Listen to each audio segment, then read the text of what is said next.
আসসালামু আলাইকুম রহমতুল্লাহ। প্রিয় ভাই ও বোন, আজকের ভিডিওতে আমরা জানবো আয়নায় মুখ দেখার দোয়া। সুপ্রিয় দর্শক শ্রোতা, আজকের ভিডিওটি ছোট হলেও এর গুরুত্ব ও ফজিলত অনেক বেশি। কারণ হযরত আলী ইবনে আবু তালিব রাদিয়াল্লাহু তাআলা আনহু হতে বর্ণিত, তিনি বলেন, আল্লাহর পেয়ারা রাসূল সাল্লাল্লাহু আলাইহি ওয়াসাল্লাম যখন আয়নায় মুখ দেখতেন তখন এই দোয়াটি পড়তেন।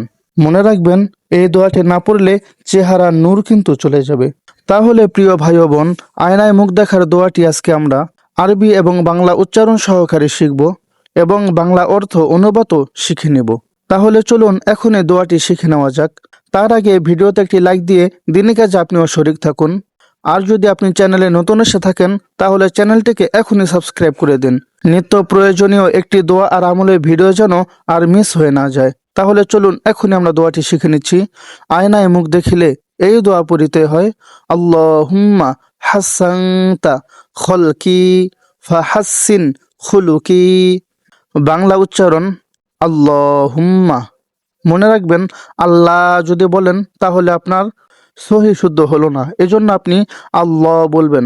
আল্লাহুম্মা একটু টান দিবেন। হাসানতা, হা হা হরফটি গলার মধ্যে চাপ দিয়ে মুখ দিয়ে বাতাস বের করে উচ্চারণ করবেন। হাসান, এখানে একটু ধরে রাখবেন, এটাকে বলা হয় গুন্না। এখানে এভাবে 1 সেকেন্ড ধরে রাখবেন। হাসানতা খলকি, কি বলে 1 সেকেন্ড টেনে পড়বেন। ফাহাসসিন খুলুকি, শেষে খুলুকি বলে আবার 1 সেকেন্ড টান দিবেন। আশা করছি কোথায় কিভাবে টেনে পড়বেন সেটি আমি সহজেই বোঝাতে পেরেছি। তাহলে চলুন প্রিয় ভাই বোন, এখন আমরা এটির অর্থটি জেনে নিই।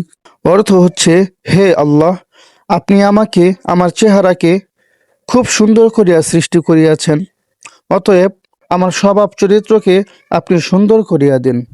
সুবহানাল্লাহ, কত সুন্দর দোয়া আল্লাহর নবীজি আমাদেরকে শিক্ষা দিয়েছেন।